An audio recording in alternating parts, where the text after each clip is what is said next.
Thank you so much, everyone. Welcome. My name is Keith Trivitt. Sitting to my left here, Estee Goldschmidt, and you have Ethan McCarty. Hello. Good morning. So we only have about 25 minutes because we definitely want to get in a little bit of Q&A here. So we want to go through kind of a couple really interesting questions for our two speakers. But just before we do that, why don't you both give us kind of a quick 30-second elevator pitch on who you are, what you do, and then we'll go into some of the discussion. Good morning. I'm Ethan McCarty. I run a company called Integral Communications Group.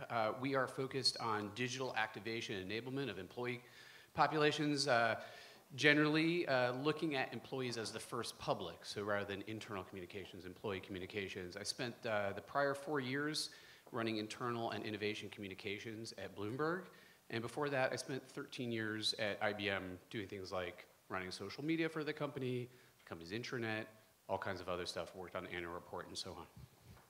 Hi, I'm Estee, and I see a lot of people have their computers and phones in front of them, so you'll do your research as I speak. My project until a week and a half ago was ShopDrop, which is an iPhone and web application that tells you when and where every sample sale is happening, so that people can wear clothing they like for prices they can afford. And last week I joined Spotlight, which is also a media platform launched by Allergan to serve as the authority on medical aesthetics and skincare and beauty. And I'd like to give a special shout out to Christina, who's standing right over there, who's been a huge asset and introduced us to PRSA. All right, well, fantastic. Well, thank you both for joining us on this panel. I'm really excited about this, and it's great. I mean, so what Estee just highlighted there, everybody on their phones and laptops really kind of gets to one of the foundational points of what we're going to be talking about, right? And as you can see, you know, the concept of this panel is the AI to kill the PR star, and really the concept of around this was there's so much technology around us. Artificial intelligence really becomes kind of the next big thing potentially. Where do we as comms professionals really play in that? How do we start to play in that, and how do we overcome some potential fears, let's say, around some of that and really start to join in on some of the areas where there's a potential around that. So with that kind of being the basis there, I'll ask kind of the big question around this. So let's get that out of the way. Is artificial intelligence a boon or is it a threat to communications and PR? So Ethan, let's start with you from the comms side of this and take a look at what your perspective is. Thanks. Yes, it is a huge threat. Do I drop the mic now, or do I wait? I think you could just, yeah. Okay, so, okay, no, I'll keep going. So it's a huge threat, but I'll qualify that. If you think that your job is pulling media lists, issuing press releases, telling people that they're in trouble for having talked to the media, then AI and automation are a huge threat for you. You gotta really rethink how what you believe your job role is at your organization. However, if you go a lot deeper and think about your role as adding real economic value to your organization by managing its reputation and the experiences that people have within the company, with the company, and with the company's products and its impact, as we just heard from Ben and Jerry's, then AI and automation can be an enormous superpower for you. And Estee, more from the client side, how would you start to see this? Where do you see AI playing into it? Yeah, so I think I'll start with the question. I'm Jewish, we answer questions with questions. But by a show of hands, how many of you hear the words artificial intelligence, machine learning, and feel a sense of intimidation? Okay, so I have the same perspective, and I'm not... After what I just said. So the direction I'd like to take is that, yes, it is something scary, it is something new, it is something that's changing the landscape, but every change, and especially this one, presents with us a huge opportunity. And in terms of communication and the PR industry at large, the AI intersection between media and the end reader is affecting the industry at large and needs to change the way PR professionals view their job. And on a more practical term, I'll give you an example. So at ShopDrop, we were successful at landing a few, I always forget the term. We had an article cover us in InStyle. We had articles in a number of publications. However, most of you here probably don't know that. If we were having the same conversation 20 years ago and an article about us had landed in the same publications, most of you would have probably heard it. So what's the difference? The difference is the AI algorithms. The difference is the way media is reaching the end consumer. So in the past, if it was enough to hire a PR agency that would land you these articles, now that's no longer enough. Now, after those articles are placed and live on the internet, you have to make sure they end up in the inboxes, in the news feeds, in the search engines of the people you're looking for. When you're placing articles, when you're writing pitches, are you thinking, how are people searching? How are people queuing? Which words do I use to rank in SEO? So all of that needs to become part of the equation. And the PR professionals that are thinking in terms of those problems and are thinking of solutions to the entire package are going to be the ones who will win with the clients. Can I just underline that? Please, go ahead. There's a great website. I don't know if anybody's checked this out, but you can all get your Google on right now. It's called Replaced by Robot. And it's, you could argue their methodology, but they have some model where they look at the tasks that are within various profiles, and then they look at the kind of current and the current set of technologies for automation and AI, machine learning, and so on, and they look at the trajectories, and then they give you a statistical probability that that particular job role will be replaced by a robot in the next 20 years. And they actually split PR account executive as a different role from PR directors. So an account executive has an 18% chance of being replaced by a robot or computers in the next 20 years, and a PR director has a 1.5% chance. You're fired. Yeah, exactly. And just to underline what Estee was just saying, the things that she was talking about as the high-value skill tend to be those that are in that PR director camp. If you look at their listing, it's things that are, the higher order skill that have more to do with intuition, relationships, being able to, trend spot in ways that are banking on emotionality and so on, as opposed to things that are kind of more like rote tasks or things that could be, kind of programmatically learned. Something like 50% of all programmatic ad spending will be replaced by marketing automation tools in the next 5 to 10 years. So that's a much shorter timeline. And that's, forgive me, I can't cite the source of this stat because I just read like 300 articles on automation this morning, but anyway, believe me when I say it. So that actually is a good segue in kind of the next part of this I want to think about, which is, I'll take it back, say, 10 years or so when social media really started to come into the forefront, right? And PR pros really took advantage of this, right? And in some ways, leaped ahead of some of our marketing counterparts in some respects. I would probably argue that AI, we're falling behind our marketing counterparts in a lot of this, right? You talked about programmatic advertising, some of the automation around that. How do we jump ahead on this? Because there are going to be some programmatic platforms that will take advantage of this and start to cut out PR professionals, some of the work that we do, particularly some of the kind of lower value work around this. So where do we start to kind of come back up to the forefront on that? What are some opportunities for us to do so? You're asking me? Yeah, sure, go ahead. Well, so first of all, I have a point of view around the marketing, communications, Capulets, Montague thing that's been going on in all too many companies. First of all, those are sort of two internal business models that are protected by essentially monopolies. So, with the marketing internal business model, it's protected by high barriers to entry. It's very expensive historically to produce all this content, to buy placement for it, and the sort of monopoly of PR is protected by regulation. And monopolies are generally protected by one of these two things, or maybe another. And the regulation is, you talk with a reporter, we'll fire you. Okay. Now, both of those monopolies, those business models, are under massive pressure. It is no longer expensive to produce really high-quality content. It's no longer expensive to place it and micro-target, as we were just hearing from Estee.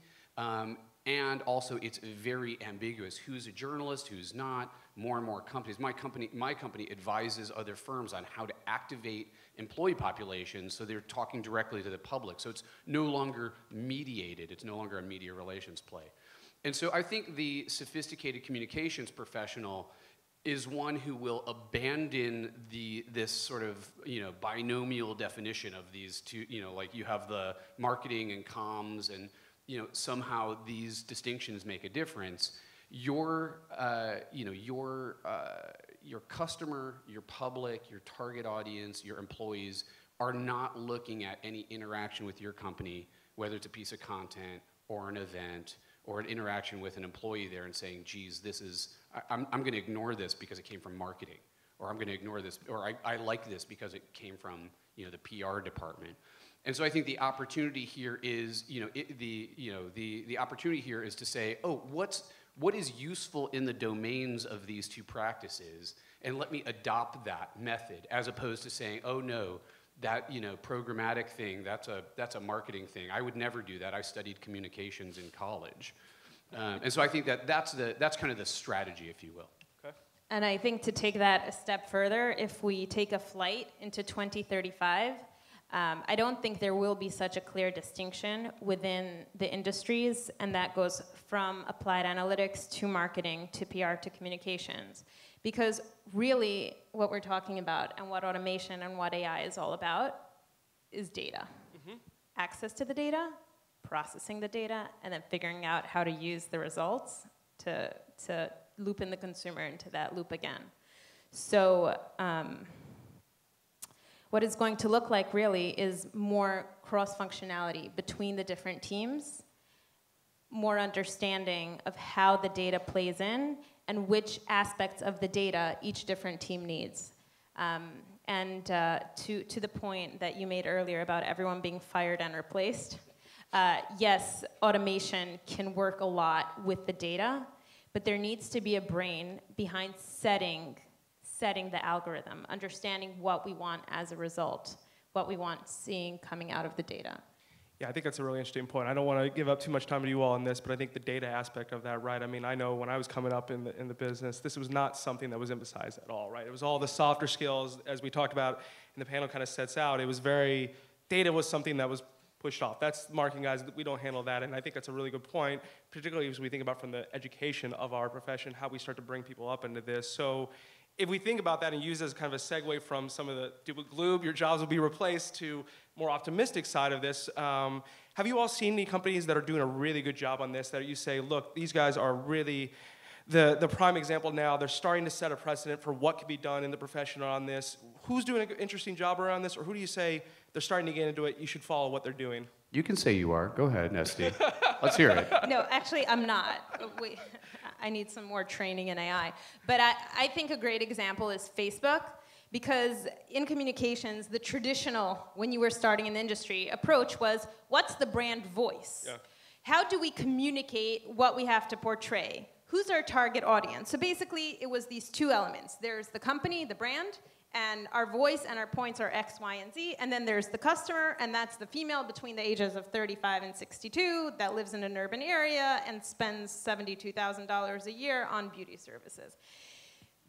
Facebook understands that there's no such thing as a brand, and there's no such thing as a target demographic anymore. There is a consumer, and I think they're taking the ultimate libertarian strategy, right? Each consumer is an individual. They're not lumped into anything, and there are a ton of attributes, right? You log in the evenings. You like articles about Ben & Jerry's and Haagen-Dazs. And the way the platform looks will look different. There's no brand voice. There's no Facebook platform. It will look different depending on who's logging in at which point. And it's very possible that at the same time, I will log into Facebook and see one platform, and then you'll log in and see something very different. Okay, Facebook, where else? Well, I think there's a human tendency to take any new technology and apply it to their current worldview and misapprehend the potential. There's a great video clip that I've probably watched I don't know, 5 or 10 times because it's so funny. And it's a local news broadcast in San Francisco about the San Francisco Chronicle's introduction of a web version of the newspaper. And the thing that they focus on is they have this guy, and they've got like one guy who's got a computer, and it takes him like 9 hours to download one page. But the thing they focus on is he prints it out at home. And they're like, the internet's gonna be great because you can print stuff at home. You know? And it's like, that makes so much sense. It's gonna save all this problem, you know, like the big problem we have is distribution of this, you know, hard asset, the paper. They did not anticipate, you know, search engines, social networking, you know, collaborative content, you know, Wikipedia, you know, cryptocurrencies. I mean, there's a zillion different things. And so I think, you know, it's very hard in this moment to say, yes, this company's doing it right in a very, you know, in a broad way. And I really like how you described Facebook. I think that's really right. I mean, they're on the forefront of it. I think as far as PR goes and the communications industry, the best we can do right now is really, really aggressively experiment and look for the opportunities to not just find ways for AI to be helpful to us, and this is going to sound a little bit strange, but for us to be helpful to AI. Because right now you've got a bunch of folks who are developers and coders who are out there building stuff, and they may not understand the needs that you guys have, that we have as a profession. The more you use it and the more feedback you give, the more likely it will be useful, and you will have this kind of symbiotic relationship with these technologies, as opposed to, you know, one, you know, like you're being bossed around by some computer, or you're bossing around the computer or whatever. I mean, to me, that's kind of the, you know, and again, I'm kind of arguing with the construct of this panel, but I think it's not about AI replacing us or augmenting us. There's some kind of emergent relationship that I don't think we can predict, but we can certainly experiment our way into some productivity with. Okay, so I love where you both took this is great, because I think talking about the experimentation, this is a huge point. I think we need to push our entire profession more and more to be comfortable within that approach. And I love Essie, you know, talking about Facebook is a great example of really breaking down a lot of the standard traditional constructs and rethinking how we can build this back up. I'd like to kind of explore this out a little bit more, because I think part of this comes into, you know, early on, we go back to the social media side of this, PR pros were very comfortable with experimenting with it. They kind of took advantage and really rode that out, right? The next wave coming could be AI around this. Where would you like to see that experimentation start to play out? How would that play out? How, you know, Ethan, to your point, how do we help educate that and not let it kind of overwhelm us as well? I'd love to kind of hear both of your takes on that. I think in a way we're kind of the toughest generation, right? Like, think of the 2- and 3-year-old kids that are completely comfortable with everything technological, and they'll probably be coding in R, that will still be a thing, in 1st grade. And we're kind of the generation that got stuck and hit in the middle with all of this, and we have to adapt from writing in a notebook with a pen to understanding how to run these tools. The good news is that we're not alone, and the more time passes, the more non-technological the technology gets. And what I mean by that is, think about 5 years ago when you had a website and you had to understand how many visitors you have, what path the visitors are taking, what they're looking at, what the conversion rate is. Getting that data, you had to be so proficient in coding. Now, with the Google Analytics platform, anyone with a 1-hour tutorial can access that information and work with it. So there are more and more tools every single day that are helping us take AI from a very technological, in-the-sky concept and bring it down into our everyday work. And I think on a practical level, you know in your company who your clients are, who they're trying to target. I think coming to conferences like this, you know, Google Alerts, learning how to use new platforms, testing with them constantly, you know, putting in, saying, okay, we're going to test this concept with 20,000 new users and see how it performs. And then based on that, decide if you want to move forward with that platform or test another one. If you're testing, if you're working on the problem, you'll end up with a solution. I think there's a responsibility that we have in this moment, and particularly as what you were just saying, Estee, about your interactions being the code, you know, so your interactions are actually training these systems, and it isn't necessarily writing code, but you're programming, and these are two different things. I think the place where we can have a tremendous impact as an industry is to look for opportunities to rid our companies and society of algorithmic bias. And there's this kind of, very, very widely held incorrect perception that if an algorithm sorted out this decision, it must be neutral. And that is absolutely untrue. And I think that the future for PR people in particular is to be able to say, okay, your news agency's speed desk wrote an automated article based on these SEC filings and these trends, but whoever designed the algorithm that spit out that article in nanoseconds had a jaundiced point of view. And that's on like a value, like the value you can deliver your organization. On a societal level, we have to, it will be our industry who protects people who have fewer resources from being discriminated against by algorithmic bias as well. And I think this is something where many, many times our organizations, our departments, communications and marketing departments work very tightly with diversity and inclusion departments, and we've all gone through, many of us have gone through unconscious bias training and so on. And that is a very, very powerful piece of value that we as a profession can bring to our organizations and to our communities. Okay, so you actually raised there a kind of a really critical issue, which is kind of the last question I want to do before we open up to the floor to Q&A, which is really kind of bringing it back down to earth a little bit.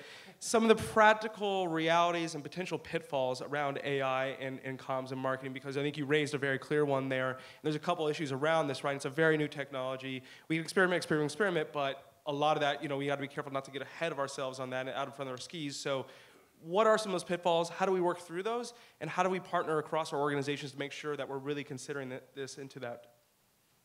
I think the biggest pitfall is that smartphones aren't really smart, right? Technology, no matter how advanced it is, it doesn't have a brain and it can't think for itself. So in the end of the day, technology is going to produce the output that you set it to produce. So remembering that as powerful as technology is, the power is really in the person inputting the data and setting the algorithms.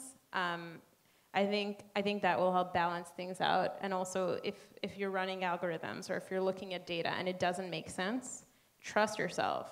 Get a second opinion. See if you could run the model differently. Great. Ethan? You have to go and try to experience whatever you're producing from the point of view of the audience that you're producing it for. And that is something you can do right now. And if your company's experimenting with, a chat bot or something, go and play around, is that script right? Is that on brand, Or if you're, if you're using, all of your vendors, whether it's, Muckrack, Cision, Social Chorus, all, TrendKite, whatever, all of these tools are, they're saying, oh, we've got AI and it's helping us make better categories, or it's helping us, pull better media lists, or it's helping us, whatever, do some kind of analysis of these. Produce that report or that document or that insight, and then really look at okay, well, on the receiving end of this insight, can I true that up to the brand? Can I true that up to what the actual business objective is here? Because I love what you just said. The smartphones aren't smart. It's you're the last line of defense for I almost said humanity, but now it sounds like Terminator's about to drop in and start gunning us all down. That's not the case. But humanity in a very essential way, in making sure that things are oh, does that mean to be funny? Is that not funny enough? Did that mean to be clever? Did that mean to be personal and intimate? You need to be the human in that equation, I think, as Estee was indicating. I think that's really right. That's a great way to kind of frame this up on this. So I think we have a few minutes for questions. I'd love to open this up to the floor. If anyone has one, please either come to the front, or I'm happy to kind of raise it up as well. Please. Hi. So you have, all been in the industry for various lengths of time, and Keith, as you had mentioned, it was completely different when you started out. So at what point did you start to adopt these new technologies? Have you kind of always been wary of it? Like, I'm just wondering what we can take away from all of your experiences as we progress in our own careers. You know, what should we be doing maybe on the side to continue learning and implementing these technologies, because that's like the age-old joke, like, we don't know math, and that's why we got into communication. So, but that's just like not acceptable anymore. So how do we kind of like transform our thinking and, you know, train ourselves and maybe like take on, you know, continued education to learn data analytics when we kind of weren't originally planning on doing that when we started out in our careers? Yeah, that's a great question on this. I mean, happy you all take this if you want. I have a view on it as well. I want to hear what you have to say, because you and I have we have a similar background, having been in marketing and comms. Right. And yeah, I think that's kind of part of it, right? I think a big part of, so if you look at kind of my professional background, I started out in comms and PR, actually working in sports, came to New York, did a few years of that, and then I actually switched over to the marketing side and did that for about 5 or 6 years. So that really informs a lot of my thinking around this. And look, I mean, I'll be very honest with everyone. This is part of the premise of this whole panel, which is we're starting to fall behind, I think, on the comms side of this. And part of that is if you talk to the marketing people in your organization, the marketing agencies, they are thinking 2 to 3 years out ahead of where things are right now. And there's some phenomenal, amazing things that they're starting to do, not just on programmatic buying, on advertising and media, but really just in terms of platforms, looking at audience development. How do you communicate with audiences in real time? There's some platforms that'll help you really think about how you can communicate across various different communications, various different audiences, and different messages in a real-time basis based on algorithms. So there's a lot there. And to answer you kind of the core of your question, Megan, I think a lot of where I kind of came in was what Estee was talking about, a lot of experimentation, just starting to look at this and think, well, what if we did this? And what if we put a $500 test budget just against a very small test campaign to see how this would play out? What would happen there? Use very small user test cases. Find the groups of your customers or even your own internal audiences that will work with you on this, that are willing to experiment with you. That was really, for me, it's just really doing what we do best, and we're all curious people on comms. Do that, but utilize that more from how does the data inform this? And I think the other part of it, too, comes down to a part of it is you are going to fail a little bit on this, right? It's so early and it's so new in that. I think a big aspect is to come into events like this, is to do some secondary, potential education around that and look at different partners and talk to people. The final point I would make on that is if you're on the client side, such as I'm on now in-house, push your partners, push your vendors, push your agencies to start to look in this more. The stuff around the SEC and the automated reporting of earnings is a phenomenal thing. That, from our organization, really started to clue in like, wow, this is very much starting to influence our media around what's happening around our company. Push your agency partners, hey, what happens on this? Why is this happening? How can you all help inform us? And what are you all doing as our agency partner to help figure this out on our end? So it's a variety of different factors that kind of play into that. I want to underline this. What you said, I think, is so correct, Keith. Your attitude is a skill now. And if you can adopt an attitude of agility and experimentation, iteration, test and learn, making decisions based on observable phenomena, and being dispassionate about walking away from things that are kind of micro failures and just seeing those as learning events, you'll have a huge edge here. Because let me tell you what, that is actually how AI works. That's how machine learning works. Those attributes I just described sound very human, but that's the kind of stuff that's being programmed into things like, automated multivariate testing and machine learning and all of that automated categorization with, the human trainer and all that. Those are the attitudes built into that technology. So, AI's career is going to progress really, really fast because of those attributes. Yours can too. So I'm also not a math person, and I think your question is divided into 2 parts, right? One is what could I do personally, and one is how do, as an industry or as a company, how do we move forward? So on the personal side, the good news is you don't need to be good at math to do math, because now you don't need to count anymore. Excel will do everything. So you really just set mini goals and go towards them. I'm working in basically my job now is running financial models. So you could, there are courses for $40. You could go to business school. There are goals you can set and just go towards them And then you'll see over time, the way you think about problems and the way you solve them and the way you present solutions is going to be very different. And then on a company level, when you're in a meeting and next time, you're also setting goals, think about, okay, yes, we're all always overworked and we have a ton of reports that are behind that we have to send out. But stop and think for a minute. While we are doing what our client is asking for, are we doing something that will reach the goal? Is there something we can do that the client doesn't know to ask for, but that will lead us in front, will help us lead with the solution that we provide, will take us a step further. And thinking that way in terms of company strategy, in terms of team strategy, is going to propel you forward and make you stand out from everyone else. Great. Any other questions? Yes. So I'm curious to understand, the discussions on AI killed the PR star, but what can AI do to support the PR star? Great question. So the question really is, what can AI do to really support or propel the PR star? So this, I'm going to turn back to the panelists here. Love to hear kind of your takes on that. So I think it's a two-edged sword, right? The same thing. If you look at it as a murderer, it's going to kill you. But if you look at it as a knight in shining armor, and you're like, how do I fly this thing? Then you become the pilot, and you drive it to where you need to go. That was like the most insane mixed metaphor ever.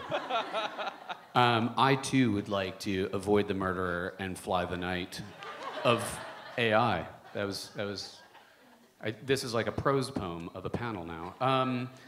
Love it. I think a lot of the tool sets that are emergent, some of which are free, you can go take a look at and start experimenting with. And the range of possibilities is pretty limitless, and it depends on how broadly you want to categorize AI. Do you want to include just like sort of basic automation of tasks, or like deep learning stuff? And so if you define it fairly broadly, there's tons of stuff that you do all the time that can be automated. I mean, even things like negotiating the time for a meeting, or pulling certain kinds of searches that you might be doing to identify influencers or to rate influencers. And like I said, the tool set is really emergent. In fact, tomorrow I'm going to be moderating a panel on communications technology in Chicago for Page Up. And they are, the folks I'm talking to there are, absolutely on, it's somebody from Cision, somebody from Social Core, somebody from Vested, and their point of view is that the tech stack for communications, the comm-tech stack, if you will, is emergently maturing. So there's been all this like stuff out there, and like things that you can experiment with. But now and you see the consolidation in the industry, lots of acquisitions, bigger players getting involved and so on. There's abundant places for you to try stuff out. I mean, and whether it's just making your day, the rote stuff in your day a little bit easier, or the deeper stuff like, can you really, really target a message in some very specialized and unique and personal ways to a distinct audience. Those are all areas where if you're having that interaction digitally, there's a good chance that AI can support you as a PR professional in it. Great. I think we're kind of up on time. All right. Well, thank you so much to the panelists. Keith, thank you. This was really fun. Ethan, it's really great. Thank you, everyone. Great to meet you.